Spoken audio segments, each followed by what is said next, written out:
Hello दोस्तों, स्वागत है आप सभी का आपके अपने चैनल ऑप्शनल स्टडी में। आज मैं दोस्तों इस वीडियो में विज्ञान के 50 महत्वपूर्ण प्रश्नों के लिया हूं, जिसमें आपको फिजिक्स, केमिस्ट्री, बायोलॉजी तीनों है। ये बहुत ही इंपॉर्टेंट आपके लिए वीडियो दोस्तों, क्योंकि इसमें जो है आपको बहुत सारे एग्जाम जैसे कि SSC, railway, bank, police and other company exam में बार बार ऐसे सवाल पूछे जाते हैं, जो बहुत ही छाट कर लिया, क्योंकि इसे देखा गया तो बार बार यही प्रश्न आपको रिपीट किए जाते हैं। ठीक है, तो दोस्तों वीडियो को अब अंत तक देते रहेगा, आपको सारा समझ आएगा क्या क्या प्रश्न इंपॉर्टेंट है। तो चैनल को अभी तक सब्सक्राइब नहीं किया तो सब्सक्राइब कर देंगे। यदि वीडियो आपको अच्छा लगा तो वीडियो को लाइक कर दीजिएगा। ठीक है, तो चलिए शुरुआत करते हैं। डिलीट तक काट तो ऊ वाला बना देता हूँ। हटा ऊपर कहीं अब अंतिम बोलेंगे पीडीएफ करना।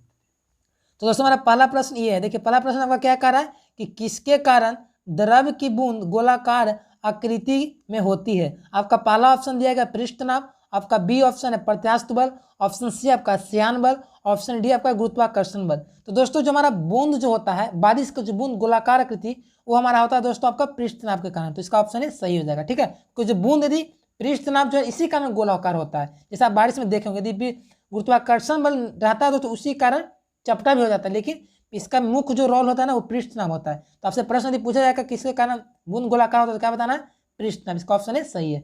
चलिए दोस्तों अब सेकंड पढ़ते हैं प्रश्न को।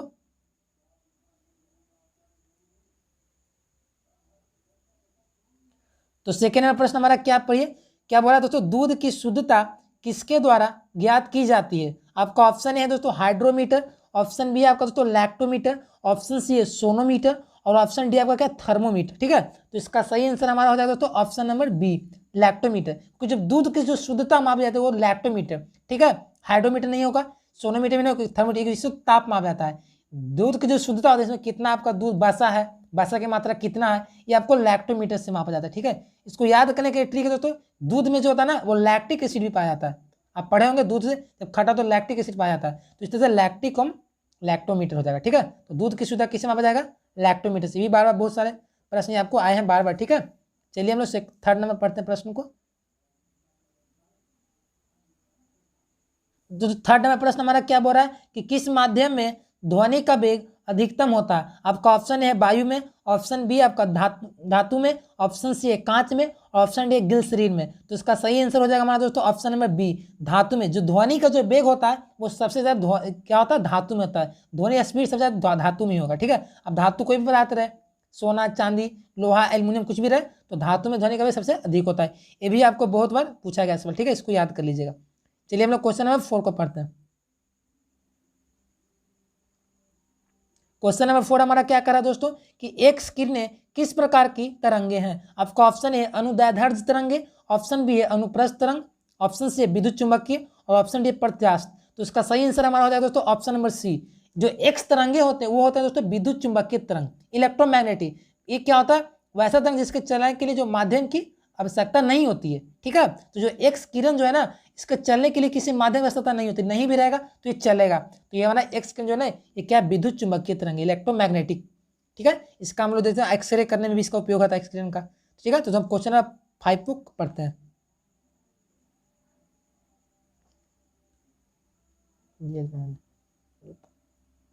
क्वेश्चन नंबर 5 को पढ़ते हैं। प्रश्न क्या बोल रहा है कि निकट दृष्टि दोष को दूर करने के लिए किस लेंस का उपयोग होता है। आपका ऑप्शन है उत्तल लेंस, ऑप्शन बी अवतल लेंस, ऑप्शन सी द्विफोक्सी लेंस, ऑप्शन डी में से कोई नहीं। तो इसका सही आंसर हमारा हो जाएगा दोस्तों ऑप्शन नंबर बी अवतल लेंस। निकट दृष्टि दोष को दूर करने के लिए हम लोग क्या करते हैं, अवतल लेंस का प्रयोग करते हैं। निकट दृष्टि में क्या होता है कि जो वस्तु जो होती है ना, दूर की वस्तु दिखाई नहीं देती है। ठीक है, तो इसके लिए हम दूर करने के लिए अवतल लेंस का प्रयोग करते हैं। ये भी बहुत बार पूछा गया। ठीक है, इसको याद करिएगा।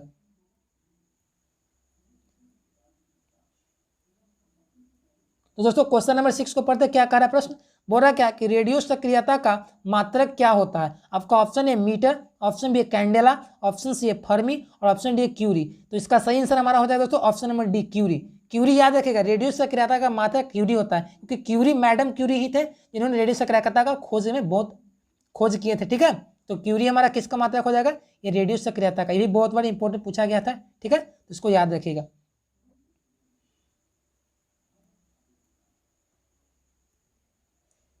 तो दोस्तों क्वेश्चन नंबर 7 को पढ़ा जाए क्या कर रहा है। क्वेश्चन नंबर 7 हमारा क्या बोल रहा है दोस्तों, किस किरण की भेदन क्षमता सबसे अधिक होती है? आपका ऑप्शन है अल्फा किरण, ऑप्शन बी है बीटा किरण, ऑप्शन सी है गामा किरण, ऑप्शन डी है एक्स किरण। तो इसका सही आंसर हमारा हो जाएगा दोस्तों ऑप्शन नंबर सी, गामा किरण। भेदन क्षमता का मतलब होता है किसी चीज को पार कर तेजी से जाना, ठीक है। तो भेदन क्षमता से जाते तो गामा किरण का, और सबसे कम होगा तो अल्फा किरण का, याद रखिएगा, ठीक है।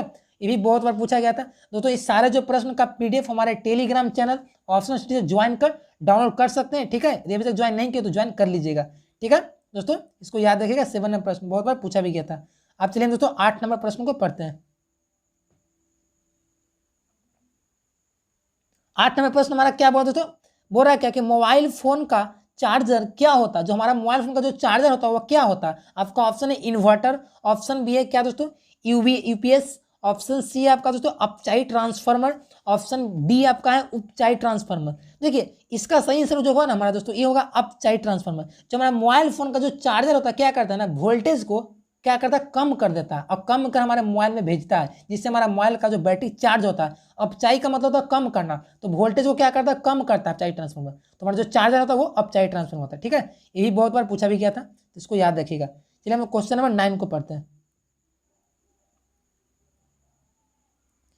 तो क्वेश्चन नंबर 9 हमारा क्या कर रहा है फ्रेंड्स, बोल रहा है क्या निम्न में कौन सा ओम का नियम का सही व्यंजक है? आपको पता करना है कि कौन ओम का नियम का सही व्यंजक है। आपका ऑप्शन दिया हुआ आई बराबर वी आर, बी है भी बराबर आई आर, ऑप्शन आपका सी है पी बराबर वी आई, ऑप्शन डी है भी बराबर आई प्लस आर, ठीक है। तो इसका सही आंसर हमारा हो जाएगा ऑप्शन नंबर बी, भी बराबर आई आर। क्योंकि ओम का जो नियम क्या कहता है, ओम का नियम क्या कहता है दोस्तों कि क्या होता है, जब नियत ताप पर किसी चालक से प्रवाहित विद्युतधारा की जो विभव होता है क्या होता है आपका जो धारा का समानुपाती होता है, यानी भी जो होता है वोल्टेज वो धारा का समानुपाती होता है, ठीक है। तो इस तरह से भी बराबर आई आर हो जाएगा। ये आई बराबर वी आर तो गलत हो जाएगा, पी बराबर वी भी गलत हो जाएगा। तो इसका सही आंसर आपका हो जाएगा क्या दोस्तों ऑप्शन नंबर आपका बी, ठीक है। इसको याद रखिएगा। चलिए क्वेश्चन नंबर 10 को पढ़ते हैं क्या करा। क्वेश्चन नंबर 10 हमारा पढ़िए दोस्तों क्या करा, बोल रहा क्या बल का सीजीएस मात्रक क्या होता है? आपका ऑप्शन है न्यूटन, ऑप्शन बी है अर्ग, ऑप्शन सी है डाइन और ऑप्शन डी है वाट। तो इसका सही आंसर हमारा हो जाएगा ऑप्शन नंबर सी डाइन। बल का सीजीएस मात्रक जो होता है फ्रेंड्स वो होता है डाइन। न्यूटन जो है ना ये बल का ऐसा ही मात्रक होता है, और ये जो अर्ग देख रहे हैं ना ये बल नहीं, ये कार्य का सीजीएस मात्रक है, और ये जो वाट है ये आपको शक्ति का मात्रक है। तो इस तरह से हमारा ऑप्शन नंबर सी सही है, ठीक है। बल का सीजीएस मात्रक क्या होता है, डाइन होता है। इसको हम लोग डी द्वारा सूचित करते हैं, ठीक है। इसको याद रखिएगा। 11 नंबर प्रश्न को पढ़ा जाए फ्रेंड्स क्या कर रहा है, बोल रहा है क्या कि निर्वात या वायु में प्रकाश की चाल कितनी होती है? आपको बताना है कि निर्वात वैक्यूम में और एयर में प्रकाश का स्पीड कितना होता है। आपका ऑप्शन ए दे रखा 2 गुना 10 के पावर 8 मीटर पर सेकेंड, ऑप्शन बी है 3 गुना 10 के पावर 8 मीटर पर सेकेंड, ऑप्शन सी है 2.5 गुना 10 के पावर 8 10 के पावर 9 मीटर पर सेकेंड, और ऑप्शन आपका सी है 1.5 गुना 10 के पावर 7 मीटर पर सेकेंड। प्रकाश का चाल दोस्तों जानते हैं सबसे ज्यादा निर्वात में ही होता है, और वो सबसे ज्यादा इसमें कौन है, ये वाला है 3 गुना 10 के पावर 8 मीटर पर सेकंड, यानी कि ऑप्शन नंबर बी आपका बिल्कुल राइट है, ठीक है। ये भी बहुत बार पूछा, इसको स्टार लगा लीजिएगा, ये बहुत बार पूछा था, ठीक है। चलिए क्वेश्चन नंबर 12 को पढ़ लेते हैं।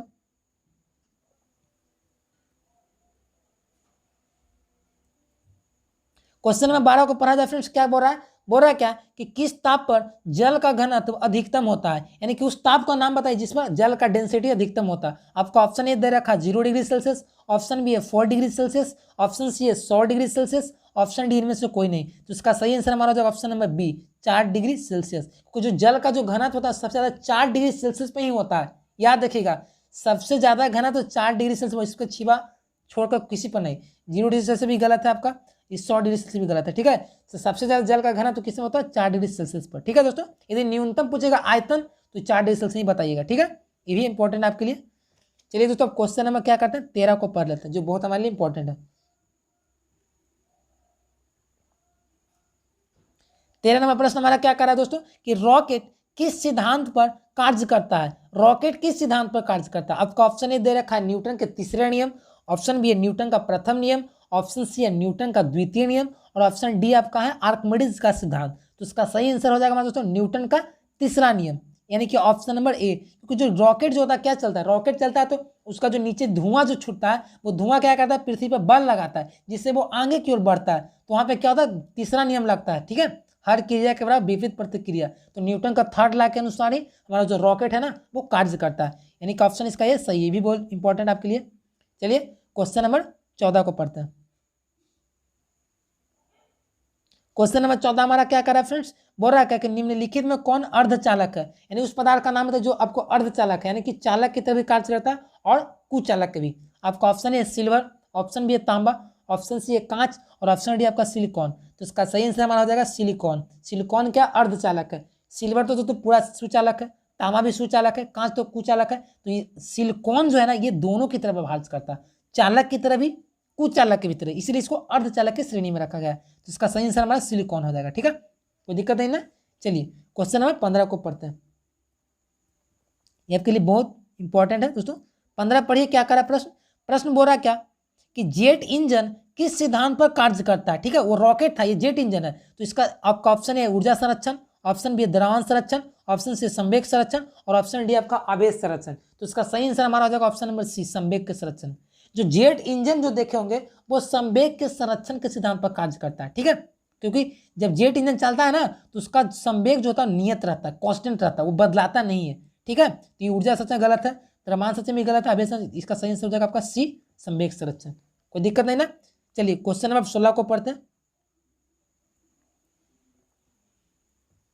क्वेश्चन नंबर 16 हमारा क्या कर रहा है फ्रेंड्स, बोल रहा है क्या कि किस रंग का तरंगदैर्घ्य न्यूनतम होता है, यानी उस रंग का बताइए नाम जिसका तरंगदैर्घ्य सबसे कम होता है, वेवलेंथ सबसे कम होता है। आपका ऑप्शन है लाल, ऑप्शन बी आपका नारंगी, ऑप्शन सी है पीला, ऑप्शन डी है बैगनी। तो इसका सही आंसर हमारा हो जाएगा फ्रेंड्स ऑप्शन नंबर डी, बैगनी। बैगनी रंग जो है उसका सबसे कम तरंगदैर्घ्य होता है।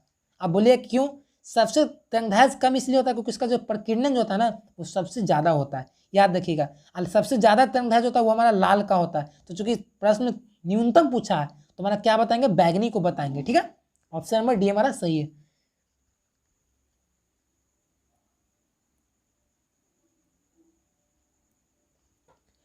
सत्रहवां प्रश्न हमारा क्या कर रहा है फ्रेंड्स, कि बोल रहा है क्या कार्बन का शुद्ध रूप क्या है। आपका ऑप्शन ए है हीरा, ऑप्शन बी है ग्रेफाइट, ऑप्शन सी है चारकोल, ऑप्शन डी है फ्लोरीन। तो इसका सही आंसर हमारा हो जाएगा दोस्तों ऑप्शन नंबर ए, हीरा। हीरा जो है ना कार्बन का सबसे शुद्ध रूप है, याद रखिएगा। सबसे कार्बन का शुद्ध रूप क्या है, हीरा है। ऐसे तीनों इसका रूप ही है लेकिन ये सबसे शुद्ध में पूछा जाए तो हीरा पूछिए बताइएगा। ठीक है, तो इसका सही आंसर हमारा हीरा हो जाएगा। ये बहुत बार पूछा था, इसको स्टार लगा लीजिएगा।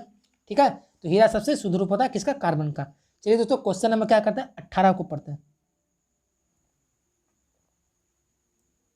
क्वेश्चन नंबर 18 क्या कर रहा है फ्रेंड्स, बोल रहा क्या निम्न में से किसे फिलोसफर बुल कहा जाता है, किसे फिलोसफर बुल कहा जाता है। आपका ऑप्शन ए दे रखा है जिंक क्लोराइड, ऑप्शन बी है जिंक ऑक्साइड, ऑप्शन सी आपका जिंक नाइट्रेट और ऑप्शन डी आपका जिंक ब्रोमाइड। तो इसका सही आंसर हमारा हो जाएगा friends option number B, zinc oxide.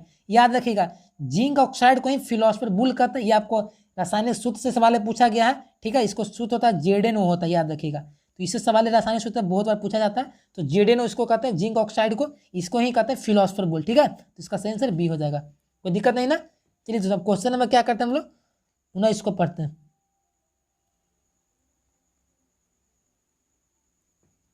19वां number प्रश्न हमारा क्या बोल रहा है क्या कास्टिक पोटास का रासायनिक सूत्र क्या है।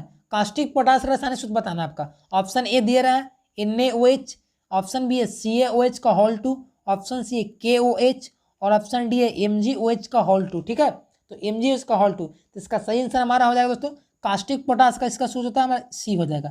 KOH को ही कहते हैं क्या, कास्टिक पोटास कहते हैं। ठीक है, देखिए रसायन में बहुत बार बोलता था भी कि रसायन सूत्र याद कर लीजिए, इसे सवाल ले रहा था। देखिए आ रहा है प्रश्न, ये पूछा भी जाता है। ठीक है, तो रसायन सूत्र हमारे लिए बहुत इंपॉर्टेंट रहता है। तो KOH किसका सूत्र होता है, कास्टिक पोटास का। ठीक है, ये भी आपके लिए बहुत इंपॉर्टेंट, इसको स्टार लगा लीजिएगा। चलिए दोस्तों क्वेश्चन नंबर 20 को पढ़ते हैं। देखिए 20 नंबर प्रश्न हमारा क्या बोल रहा है, कि बोल रहा क्या आधुनिक आवर्त सारणी में कितने वर्ग हैं। आपका ऑप्शन है 7, ऑप्शन बी 18, ऑप्शन सी है 20, ऑप्शन डी है 9। जिसका सही आंसर हमारा हो जाएगा फ्रेंड्स ऑप्शन नंबर बी 18। जो आवर्त सारणी आप देखेंगे पीरियोडिक टेबल, उसमें जो है ना एक ऊर्ध्वाधर कतार है लंबा खंबा जैसा, वो आपको देखे तो 18 वो लाइन मिलेंगे। जो वही जो लाइनें होते हैं उसी को वर्ग कहते हैं, उसी को ग्रुप कहते हैं। और जो ग्रुप की संख्या जो हमारा होता है मॉडर्न पीरियोडिक टेबल में होता है 18। तो इसका सही आंसर हमारा हो जाएगा बी हो जाएगा। ठीक है दोस्तों, वीडियो अच्छा लग रहा है तो प्लीज़ वीडियो को लाइक करते चलिएगा। हमारे चैनल पर यदि नए होंगे तो प्लीज़ सब्सक्राइब कर दीजिएगा, तो मैं बहुत ही इंपॉर्टेंट वीडियो लाता रहता हूँ। ठीक है, और इसका पीडीएफ आप देखना चाहते हैं तो पीडीएफ हमारा डाला गया है टेलीग्राम चैनल पर, ऑप्शन स्टडी नाम का, ठीक है। चलिए क्वेश्चन नंबर 21 को पढ़ लीजिए, बहुत इंपॉर्टेंट हमारे लिए।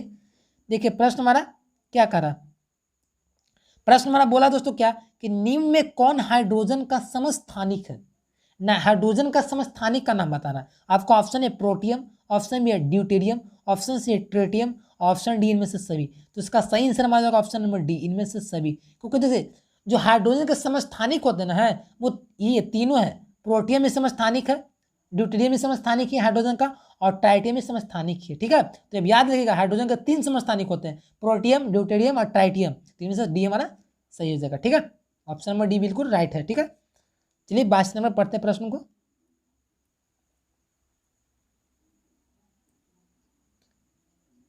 22 नंबर प्रश्न हमारा क्या बोल रहा है कि निम्न में कौन सर्वाधिक विद्युत ऋणात्मक तत्व है। आपका ऑप्शन है सोडियम, ऑप्शन बी आपका फ्लोरीन, ऑप्शन सी ऑक्सीजन, और ऑप्शन ए डी फ्लोरीन। देखिए एक क्लोरीन है बी और ये फ्लोरीन है। तो सबसे विद्युत ऋणात्मकता वाला तत्व का नाम बताना है। तो इसका सही आंसर हमारा हो जाएगा डी, ऑप्शन नंबर डी बिल्कुल राइट है, फ्लोरीन।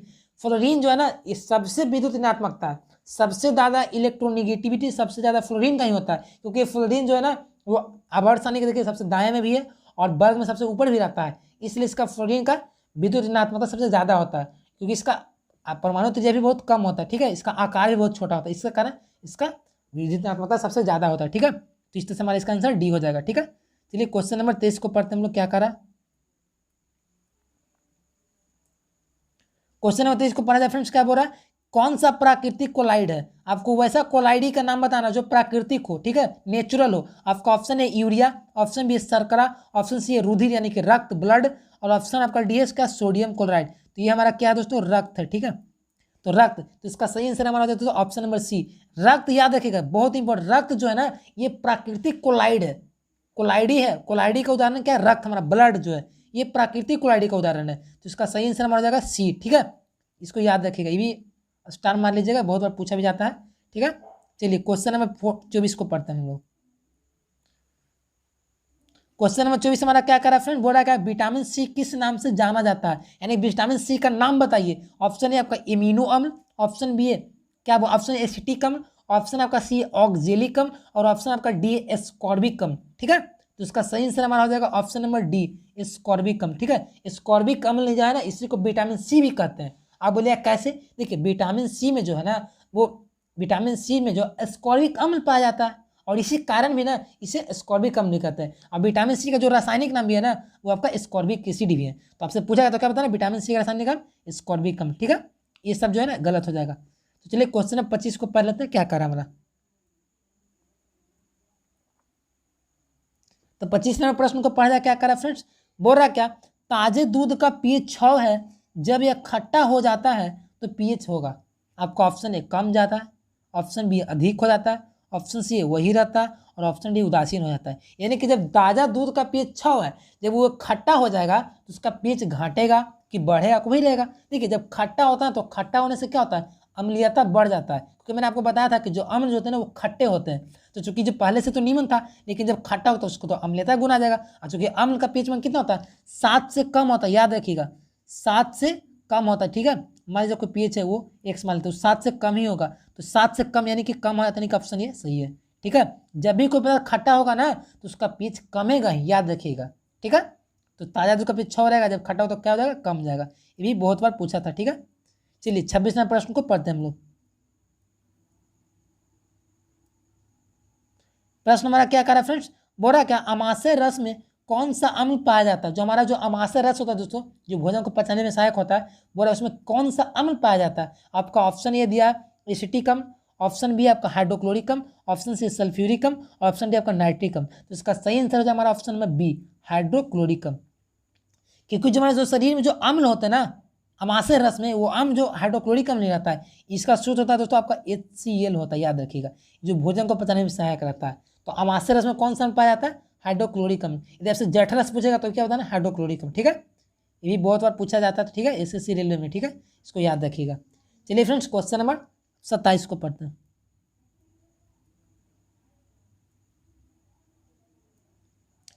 27 प्रश्न क्या बोल रहा है फ्रेंड्स, बोल रहा है क्या कि कौन सा क्लोरीन का सही इलेक्ट्रॉनिक विन्यास है, यानी कि आपको सही इलेक्ट्रॉनिक विन्यास बताना है क्लोरीन का। आपका ऑप्शन ये दे रखा है 278, ऑप्शन बी है 287, ऑप्शन सी 288 और ऑप्शन डी है 789। तो देखिए क्लोरीन जो होता है, तो क्लोरीन का जो परमाणु संख्या जो होता है ना वो आपका 17 होता है। तो जोड़िए कि 17 किस में आता है, 7 2 9, 9 8 17, 8 2 10, 10 7 17 और 8 2 10, 10 8 18, ये तो गलत हो जाएगा। 7 8 9, 9 9 18, 8 7 15 9 कितना 23 हो जाएगा ना, ये भी गलत है, यानी कि 2 गो में है। अब देखिए फ्रेंड्स 2 7 8 है ना, देखिए तीसरा कक्षा में जो इलेक्ट्रॉन होता है ना वो हमेशा 8 होता है। देखिए ये दूसरा कक्षा जो है ना वो उसमें हमेशा 8 इलेक्ट्रॉन होते हैं, और चूंकि यहाँ दूसरा कक्षा में 7 इलेक्ट्रॉन है और यहाँ दूसरा कक्षा में 8 इलेक्ट्रॉन है, तो हमारा ये सही हो जाएगा। ठीक है, ऑप्शन नंबर बी। तो इलेक्ट्रॉन क्लोरीन का सही इलेक्ट्रॉनिक विन्यास क्या होगा, 2 8 7, क्योंकि दूसरे कक्षा में 8 इलेक्ट्रॉन होते हैं, यहाँ 7 है, तो ये भी हमारा गलत हो जाएगा। तो सही क्या हो जाएगा, बी। तो इलेक्ट्रॉन का सही विन्यास हमारा ये होगा क्लोरीन का सही इलेक्ट्रॉनिक विन्यास 2 8 7। यही बहुत बार पूछा गया था। ठीक है, तो इस तरह के सवाल आपको रहेंगे तो उलझना नहीं है, बना कर आ रहा है। ठीक है, तो चलिए क्वेश्चन नंबर 28 को पढ़ते हैं, क्या कर रहा है। 28 प्रश्न हमारा क्या बोल रहा है दोस्तों कि पदार्थ का परमाणु सिद्धांत किसने प्रतिपादित किया था। जो पदार्थ का जो परमाणु सिद्धांत है किसने प्रतिपादित किया था। आपका ऑप्शन है एवोगाड्रो, ऑप्शन बी है न्यूटन, ऑप्शन सी है पास्कल और ऑप्शन डी है डाल्टन। तो इसका सही आंसर हमारा हो जाएगा दोस्तों फ्रेंड डी नंबर, डाल्टन। क्योंकि डाल्टन साहब ही जो थे ना सबसे पहले परमाणु के बारे में बताए थे कि परमाणु क्या है, परमाणु कैसे बनता है। परमाणुवाद सिद्धांत में डाल्टन साहब नहीं दिए थे, इसीलिए इनका एक नियम है डाल्टन का परमाणु सिद्धांत। तो सबसे पहले पदार्थ का परमाणु सिद्धांत किसने दिए थे, डाल्टन ने। इसका सही आंसर डी हो जाएगा। ठीक है, इसको याद रखिएगा। चलिए क्वेश्चन नंबर 29 को पढ़ते हैं।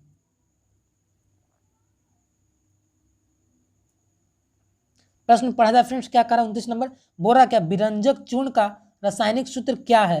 आपका ऑप्शन है CaSO4, ऑप्शन बी है CaOCl2, ऑप्शन सी है CaCl2, ऑप्शन डी है CaSO4 2H2। तो इसका सही आंसर हमारा हो जाएगा friends option number B, CaCl2। देखिए विरंजक चूर्ण जो है ना वो क्या करते हैं, जल को शुद्धि करने में उसका प्रयोग करते हैं। तो इसका सही सूत्र हमारा CaCl2। इसको पढ़ते हैं दोस्तों रासायनिक भाषा में कैल्शियम ऑक्सीक्लोराइड। ये देखिए ये तो गलत है, ये CaSO4 कैल्शियम सल्फेट का सूत्र है, ये भी गलत है, कैल्शियम क्लोराइड का है। और ये दोस्तों जिप्सम का सूत्र। ठीक है, तो ये सब आपको ये प्लास्टर ऑफ पेरिस पे का है, तो ये गलत हो जाएगा। सबसे सही हमारा क्या हो जाएगा, CaCl2। याद रखिएगा, बहुत बारी पूछा जाता है। ठीक है, ये आपके लिए रासायनिक सूत्र बहुत इंपॉर्टेंट है। ठीक है, तो विरंजक चूर्ण या ब्लीचिंग पाउडर इसी को कहते हैं, इसका सूत्र क्या होता है CaOCl2। याद रखिएगा। ठीक है फ्रेंड्स, चलिए क्वेश्चन नंबर 30 को पढ़ते हैं, क्या करा हमारा 30 नंबर प्रश्न हमारा क्या बोल रहा है फ्रेंड्स, बोल रहा क्या प्राकृतिक रबड़ किसका बहुलक है। प्राकृतिक रबड़ किसका बहुलक है। आपका ऑप्शन है आइसोप्रीन, ऑप्शन बी है नियोप्रीन, ऑप्शन सी इथीन और ऑप्शन डी है बाइनाइल क्लोराइड। तो इसका सही आंसर हमारा हो जाएगा friends isoprene, option number A. प्राकृतिक जो रबड़ देखे होंगे नेचुरल रबड़, वो जो बहुलक होता है वो आइसोप्रीन का बहुलक होता है। याद रखिएगा, पॉलीमर, पॉलीमर किसका है, आइसोप्रीन का। ये इथीन जो है ना ये पॉलीथीन का बहुलक होता है, याद रखिएगा। और नियोप्रीन जो है ना ये प्राकृतिक रबड़ का नहीं बहुलक है, ये बाइनाइल क्लोराइड दोस्तों PVC का बहुलक होता है। तो मैं बता दिया ये PVC का है, ये आपका पॉलीथीन का है। ठीक है, तो सबसे प्राकृतिक रबड़ का बहुलक कौन होगा, हमारा आइसोप्रीन होगा। ठीक है, इसको याद रखिए, ये बहुत बार पूछा जाता है। चलिए 31 नंबर प्रश्न को पढ़ते हैं फ्रेंड्स, क्या कर हमारा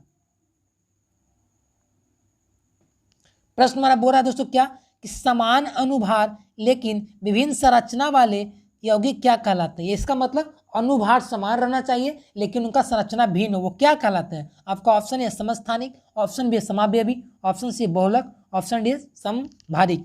ठीक है, अनुभार समान होता है लेकिन संरचना समान होता है, उसको दोस्तों हम लोग कहते हैं समावयवी। देखिए समावयवी जो होते हैं ना उनका क्या होता है कि अनुसूत्र समान होता है लेकिन उनका संरचना यदि बनाइएगा ना तो भिन्न भिन्न हो जाएंगे। ठीक है, तो जिनका अनुभार समान होता है उनका संरचना भिन्न होता है, उसको कहते हैं समावयवी। ठीक है, और समस्थानिक में तो परमाणु संख्या समान होते हैं। तो इस सब ऐसे ऑप्शनों को देखकर हार्ड का मान जाइएगा, जो याद रहेगा वही मानना है। ठीक है, तो अनुभार समान संरचना शुद्ध भिन्न, उसको क्या कहते हैं समावयवी कहते हैं। ये बहुत बार पूछा गया था। ठीक है, चलिए क्वेश्चन नंबर 32 को पढ़ते हैं, मान लीजिए जो बहुत ही इंपॉर्टेंट है।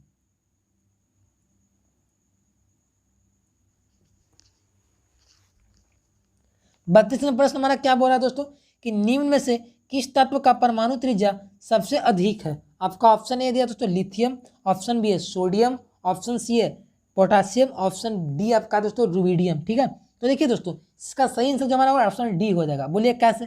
देखिए परमाणु त्रिज्या जो है ना वो वर्ग में नीचे आने पर बढ़ता है। आप पीरियोडिक टेबल देखिएगा ना ऐसे, तो उसमें क्या होगा ना कि जब ये वर्ग में नीचे आएगा तो उसका परमाणु त्रिज्या बढ़ता है। तो यहाँ देखिए लिथियम है ना सबसे ऊपर आता है वर्ग में, सोडियम भी ऊपर आता है, पोटासियम, तो सबसे नीचे आपका रुबिडियम ही रहता है। तो सबसे ज़्यादा परमाणु त्रिज्या किसका होगा? रुबिडियम का होगा। ठीक है, इसका सही आंसर हमारा डी हो जाएगा। चलिए 33 नंबर प्रश्न को पढ़ते हैं।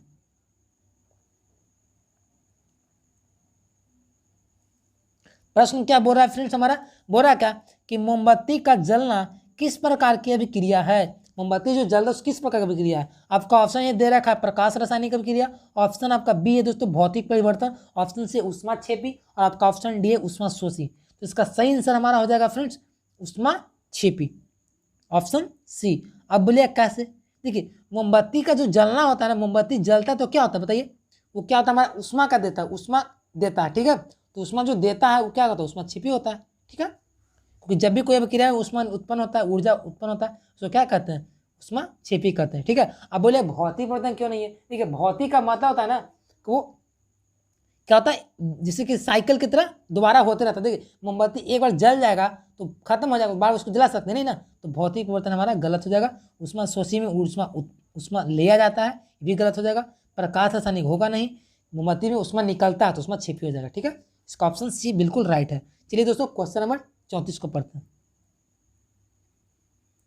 प्रश्न क्या बोला फ्रेंड्स? पढ़िए क्या बोला कि निम्न में से किस जंतु में त्वचा श्वसन अंग है? ये बायोलॉजी से आपका प्रश्न स्टार्ट हो गया। ठीक है, देखिए ऐसा जंतु का नाम बताना है ना जो अपना श्वसन जो है ना वो त्वचा से भी करता है। ठीक है, आपका ऑप्शन है कॉकरोच, ऑप्शन बी मेढक, ऑप्शन सी है शार्क, ऑप्शन डी आपका व्हेल। तो इसका सही आंसर हमारा हो जाएगा फ्रेंड्स ऑप्शन नंबर बी मेढक।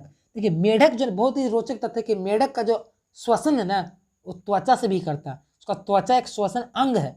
ठीक है, तो इसका ऑप्शन हमारा बी हो जाएगा सही, मेढक के लिए त्वचा श्वसन अंग है। ठीक है, चलिए 35 नंबर प्रश्न को पढ़ते हैं क्या कर हमारा। प्रश्न 35 नंबर क्या है?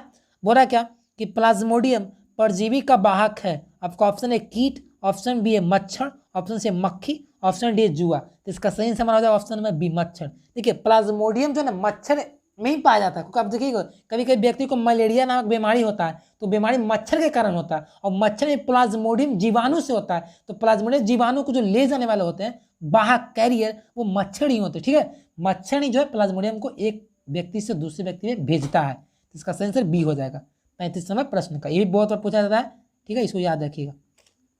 चलिए फ्रेंड्स 36वें प्रश्न को पढ़ते हैं क्या करा हमारा प्रश्न। हमारे देखिए क्या करा 36 नंबर, बोल रहा क्या कि उड़ने वाला स्तनधारी कौन है? यानी कि उस स्तनधारी का नाम बताइए जो क्या होता है अपने बच्चे को क्या होता है दूध भी पिलाता हो और उड़ने वाला भी होता है। तो ऑप्शन आपका ए दिया गया दोस्तों जगुआर, ऑप्शन बी शुतुरमुर्ग, option C pelican, option D चमगादड़। तो इसका सही आंसर होगा डी चमगादड़। चमगादड़ एक ऐसा स्तनधारी है फ्रेंड्स जो उड़ने वाला है। ठीक है, तो ये याद रखिएगा, यही बहुत बार पूछा जाता है, ये आपको दिमाग टेस्ट के लिए से प्रश्न आता है। ठीक है, तो स्तनधारी में क्या है? चमगादड़ जो उड़ता भी है। ठीक है, इसको याद रखिएगा।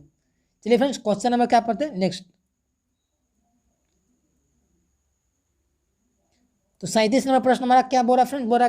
बोल रहा क्या कौन सा तत्व हरे पत्ते के क्लोरोफिल में पाया जाता है? आप उस तत्व का नाम बताओ जो क्लोरोफिल में पाया जाता है। आपका ऑप्शन है मैग्नीशियम, ऑप्शन बी है फास्फोरस, ऑप्शन सी है लोहा, ऑप्शन डी है कैल्शियम। तो इसका सही आंसर हमारा हो जाएगा friends option number A,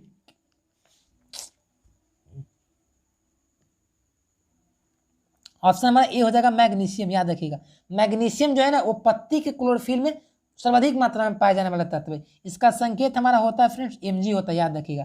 phosphorus का संकेत P होता है, लोहा का आपका Fe होता है।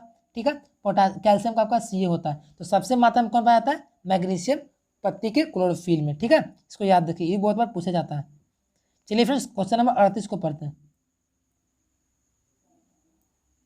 38 नंबर प्रश्न हमारा क्या बोल रहा है कि निम्न में से किस कोशिका का पावर प्लांट कहा जाता है? यानी कि किस कोशिका को पावर प्लांट कहते हैं? आपका ऑप्शन है गोल्जी का, ऑप्शन बी है माइटोकॉन्ड्रिया, ऑप्शन सी है राइबोसोम, ऑप्शन डी आपका लाइसोसोम। तो इसका सही आंसर हमारा हो जाएगा friends option number B mitochondria. अब बोले क्यों इसका सही है? देखिए माइटोकॉन्ड्रिया जो है ना हमारे जो कोशिका में ऊर्जा देता है, ऊर्जा यानी कि एनर्जी यानी कि पावर, तो पावर देना इसी के लिए माइटोकॉन्ड्रिया कहते हैं। कोशिका का ऊर्जा जो गृह है ना वो हमारा माइटोकॉन्ड्रिया ही है। तो माइटोकॉन्ड्रिया इसीलिए हम लोग कोशिका का पावर प्लांट कहते हैं। ठीक है, इसका सही हमारा 32 में 38 का क्या आ जाएगा बी हो जाएगा माइटोकॉन्ड्रिया। ठीक है, ये सब नहीं होगा तो माइटोकॉन्ड्रिया हमारा सही है। ये बहुत बार पूछा था, याद रखिएगा इसको। चलिए फ्रेंड्स 39वां प्रश्न को पढ़ते हैं, क्या कर रहा है हमारा 39वां प्रश्न हमारा क्या बोल रहा है दोस्तों, बोल रहा क्या, निम्न में से किस प्रक्रिया में ऊर्जा मुक्त होती है, यानी कि किस प्रोसेस में ऊर्जा निकलता है, मुक्त होता है। आपका ऑप्शन है श्वसन, ऑप्शन बी प्रकाश संश्लेषण, ऑप्शन सी अंतर्ग्रहण और ऑप्शन डी का अवशोषण। अवशोषण, ठीक है, तो इसका सही आंसर हमारा हो जाएगा फ्रेंड्स ऑप्शन नंबर ए श्वसन। अब देखिए श्वसन क्या होता है, हम लोग जब श्वास लेते हैं फ्रेंड्स, रिस्पायरेशन लेते हैं तो क्या होता है ना, वहाँ पे जो हमारा भोजन होते हैं, ग्लूकोज होते हैं, वो क्या होता है ना, टूटते हैं। जैसे मान लीजिए ग्लूकोज कुछ भी होगा, C6H12O6 होगा ना, तो क्या होता है, टूटता है ना, तो क्या करता है, एनर्जी निकालता है ATP के रूप में। इसी से हमारा शरीर जो होता है ना चलता है। हमारे जो कोशिका टूटते हैं, फूटते हैं, उनका क्या होता है, मरम्मत होता है, नए नए ऊतकों का निर्माण होता है। तो ये सब ATP एनर्जी के कारण ही होता है, ये सब मिलता है श्वसन के कारण। तो यानी श्वसन में ऊर्जा निकलता है, जिससे इसलिए चूंकि बोरा प्रश्न ही ना कि किस भी प्रक्रिया में ऊर्जा निकलता है, ऊर्जा मुक्त होता है, तो श्वसन में ही ऊर्जा मुक्त होता है, जिससे हमारा शरीर के सारे क्रिया संचालित रहते हैं। तो इसका सही हमारा हो जाएगा ऑप्शन नंबर ए। ठीक है, श्वसन। चलिए 40 नंबर प्रश्न को पढ़ते हैं फ्रेंड्स, क्या कर हमारा प्रश्न क्या बोला फ्रेंड्स 40 नंबर, फलों को कृत्रिम रूप से पकाने में कौन सा गैस का प्रयोग किया जाता है, यानी कि फलों को जब कृत्रिम रूप से पकाते हैं तो कौन सा गैस का प्रयोग करते हैं। ऑप्शन ए, ऑप्शन हमारा क्या दोस्तों, एसिटाइलिन, ऑप्शन बी इथाइलिन और ऑप्शन सी आपका इथेन और ऑप्शन डी आपका CO2। इसका सही आंसर हमारा हो जाएगा friends option number B ethylene. देखिए जो फल जो होते हैं, फल को कहीं कहीं पकाया जाता है, जैसे कारपेट से भी करते हैं बोलते हैं, तो फल को कृत्रिम से जब पकाया जाता था, पकाया जाता है, इसे कृत्रिम रूप से, आर्टिफिशियल नहीं, आर्टिफिशियल हमारा कृत्रिम रूप से पकाते हैं। तो वहाँ पे हम एसिटिलिन, इसको बोलते हैं इथाइलिन दोस्तों, इसी को बोलते हैं हम लोग। ठीक है, इथाइलिन इसी को बोला जाता है, एसिटिलिन इसी को बोला जाता है। तो इथाइलिन गैस का प्रयोग करते हैं कृत्रिम रूप से फल को पकाने में। ठीक है, इसका सही हमारा हो जाएगा ऑप्शन नंबर बी हो जाएगा। ठीक है, कृत्रिम रूप से फल को पकाने में इथाइलिन गैस का प्रयोग किया जाता है। चलिए फ्रेंड्स 41 नंबर प्रश्न को पढ़ते हैं, क्या करा। तो प्रश्न हमारा दोस्तों इस प्रकार है, क्या बोल रहा है फ्रेंड्स, बोल रहा क्या, निम्न में कौन सा पादप हार्मोन नहीं है, कौन सा पादप हार्मोन नहीं है। आपका ऑप्शन है cytokinin, option B ethylene, option C insulin और ऑप्शन डी आपका क्या, जिब्रेलिन्स। तो इसका सही आंसर हमारा जगह friends option number C insulin. Insulin जो है ना, वो हमारे पादप हार्मोन नहीं है, वो पेड़ पौधे के लिए हार्मोन नहीं है, ये हमारे शरीर के लिए हार्मोन है। तो यह जो है ना, ये मानव हार्मोन है। ठीक है, ये इंसुलिन, जैसा आप सुने होगा कभी कभी कि जब किसी व्यक्ति को डायबिटीज ना बीमारी होता है, मधुमेह, चिनिया रोग, तो उसके लिए इंसुलिन हार्मोन का ही प्रयोग किया जाता है। ठीक है, इंसुलिन हार्मोन की कमी से ही होता है। तो ये हमारा मानव हार्मोन है, ये मानव में पाया जाता है। ये तीनों जो है ना, ये पादप में। तो पूछा क्या, कौन पादप हार्मोन नहीं है, तो इंसुलिन, इसको याद रखिएगा, ये बहुत बार पूछा जाता है। ठीक है, चलिए फ्रेंड्स 42 नंबर प्रश्न को पढ़ते हैं, क्या करा। प्रश्न हमारा कुछ इस प्रकार का है, क्या बोल रहा है, आभासी फल का एक उदाहरण है। ऑप्शन ए सेब, ऑप्शन बी अमरूद, ऑप्शन सी आम और ऑप्शन डी टमाटर। आभासी का मतलब होता है झूठा, मिथ्या। तो इसका सही आंसर हमारा हो जाएगा फ्रेंड्स सेब। सेब जो है ना, ये आभासी फल है, ये झूठा फल है। आभासी का मतलब होता है जिस फल का निर्माण अंडाशय के द्वारा ना होकर किसी अन्य भाग के द्वारा होता है। तो ये जो है ना सेब, जो है ना सेब, स्ट्रॉबेरी से होते हैं, वो सब आभासी फल होते हैं। ये आपका सत्य फल है अमरूद, ये आपका टमाटर भी सत्य फल है, आम भी सत्य फल है। तो असत्य फल का उदाहरण कौन है दोस्तों, सेब। याद रखिएगा, ऐसे सवाल आपको बहुत बार पूछा जाता है सत्य और सत्य फल के बारे में। ठीक है, इसको याद रखिएगा। चलिए फ्रेंड्स 43वां प्रश्न को पढ़ते हैं, क्या करा। प्रश्न हमारा कुछ इस प्रकार का दिया, क्या बोल रहा है कि निम्न में से कौन नर जनन अंग का एक भाग है। ठीक है, आपका ऑप्शन है गर्भाशय, ऑप्शन बी अंडाशय, ऑप्शन सी वृषण और ऑप्शन सी फैलोपियन नलिका। तो क्या बोला, नर जनन अंग, यानी कि जो मेल रिप्रोडक्टिव पार्ट्स। तो इसका सही आंसर हमारा हो जाएगा फ्रेंड्स ऑप्शन नंबर सी वृषण। वृषण जो है ना, ये हमारे नर जनन अंग का एक भाग है, क्योंकि वृषण में शुक्राणु बनता है। ये गर्भाशय आपको, ये भी, ये आपका मादा जनन अंग का भाग है दोस्तों, ये भी आपका मादा जनन अंग का भाग है और ये मादा जनन का भाग है। ठीक है, तो नर जनन अंग का भाग क्या हमारा है, वृषण, इसी में शुक्राणु बनता है। ठीक है, ये वृषण हमारा नर जनन अंग का भाग है। ठीक है, इसको याद रखिएगा। चलिए फ्रेंड्स 44वां प्रश्न को पढ़ते हैं, क्या करा। ये भी बहुत बार प्रश्न पूछा गया दोस्तों। 44 नंबर प्रश्न क्या बोल रहा है, देखिए बोल रहा क्या, निम्न में से कौन सा फल अनिषेक फल है। आपका ऑप्शन है केला, ऑप्शन बी है सेब, ऑप्शन सी है सहतूत और ऑप्शन डी है स्ट्रॉबेरी। तो देखिए अनिषेक फल का मतलब होता है जिस फल का निर्माण बिना निषेचन के द्वारा होता है। ठीक है, आपका केला इसका सही आंसर हो जाएगा। केला देखिए, केला जो ऐसा फल है ना, इसका जो निर्माण होता है ना बिना निषेचन के द्वारा होता है, इसीलिए केला को अनिषेक जनित फल भी कहते हैं। ये सब फल है, इसका निर्माण निषेचन के द्वारा होता है, लेकिन जो है ना केला जो है ना ये अनिषेक फल है, बिना निषेचन से बनता है। तो प्रश्न आपका यही बोल रहा है कि किस प्रकार में अनिषेक फल है, यानी कि बिना निषेचन से, तो केला हमारा सही हो जाएगा। ठीक है, चलिए फ्रेंड्स 45वें प्रश्न को पढ़ते क्या करा।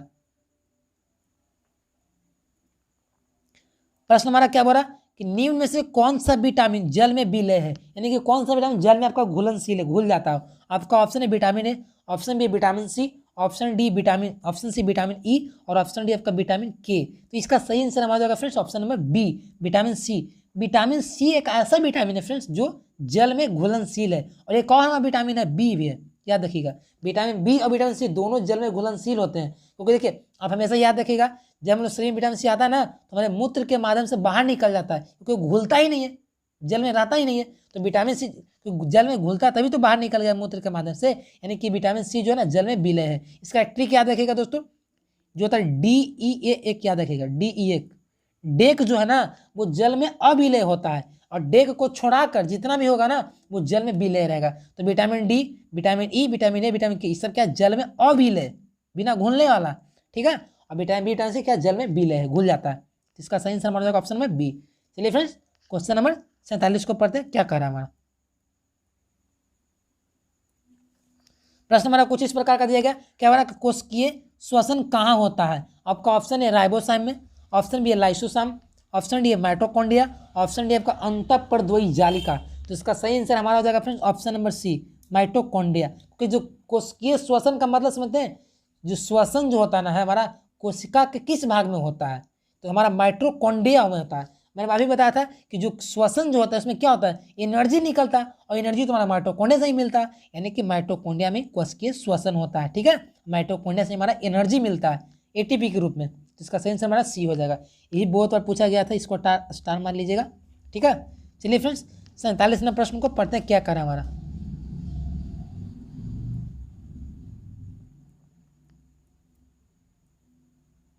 प्रश्न हमारा कुछ इस प्रकार 47 में बोल रहा है कि किस ग्रंथि को मास्टर ग्रंथि कहा जाता है।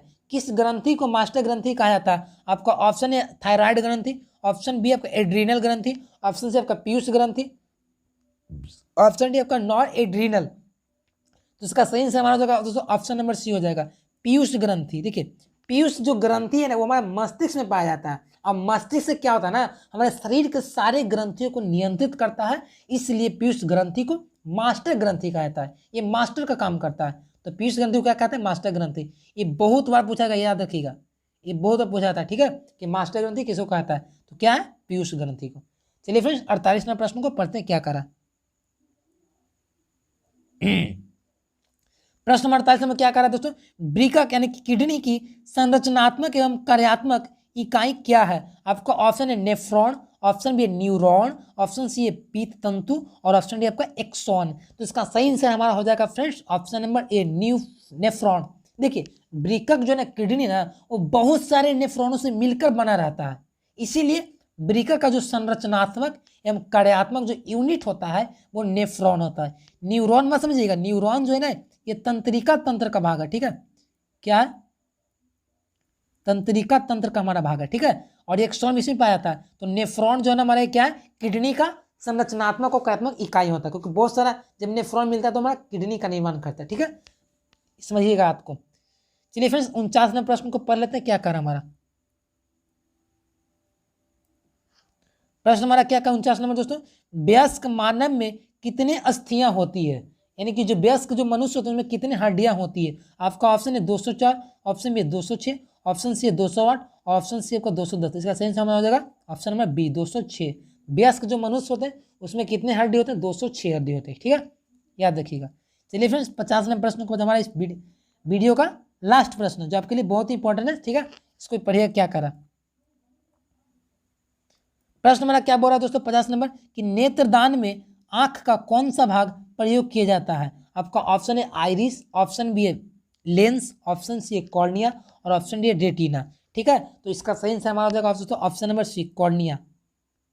जो नेत्र जो दान होता है उसमें क्या करते हैं हम लोग, कॉर्निया को ही दान करते हैं। ठीक है, नेत्र दान में किसको दान करते हैं, कॉर्निया को ही दान करते हैं। ठीक है, ये हमारा बहुत ही इंपॉर्टेंट इस दोस्तों वीडियो में आप सारे प्रश्न जो थे ना वो सारे इंपॉर्टेंट थे, क्योंकि ये सारे प्रश्नों में बहुत ही एनालिसिस करके मतलब सिलेक्ट किया था, क्योंकि बहुत बार एग्जाम में रिपीट कर रहा था। ऐसे भविष्य में लगता है कि बार बार पूछे भी जा सकते हैं। ठीक है, तो जो बच्चे इस वीडियो को अंत तक देखे होंगे उनको सारा समझ में आ गया होगा क्या इस प्रश्न का माजरा है। ठीक है, इसका पीडीएफ के लिए मैं फिर से रिक्वेस्ट करता हूँ, हमारे टेलीग्राम चैनल ऑप्शन स्टडी पर ज्वाइन कर वहाँ से डाउनलोड कर सकते हैं, सारा बताएगा इसका पीडीएफ। ठीक है, तो आप हमेशा आपको याद रहेगा क्या क्या होता है। ठीक है, और दोस्तों मैं अंत में यही कहूँगा कि दोस्तों वीडियो अच्छा लगता है प्लीज़ वीडियो को लाइक कर दीजिएगा, और प्लीज़ हमारे चैनल दोस्तों ऑप्शन स्टडी को सब्सक्राइब कर लीजिएगा, क्योंकि दोस्तों इस चैनल पर ना आपको पर डे आपको ऐसे ही जीके जीएस से रिलेटेड मैथ वीडियो डाला जाते हैं, और यहाँ पे मैथ का भी सोल्यूशन कराया जाता है। तो इस चैनल सब्सक्राइब कर लीजिएगा, और साथ में नोटिफिकेशन जो बेल है उसको दबा लीजिएगा, ताकि जितने भी इंपॉर्टेंट वीडियो होंगे आप सबसे पहले पहुँचते रहेंगे। तो दोस्तों इस वीडियो को मैं फिर से ज़्यादा शेयर करिएगा, ताकि जो बच्चे नहीं जानते वो जानेंगे, सीखेंगे, आगे बढ़ें। मिलते हैं एक नई वीडियो में, तब तक के लिए बन रहिएगा हमारे इस चैनल से। जय हिंद, जय भारत।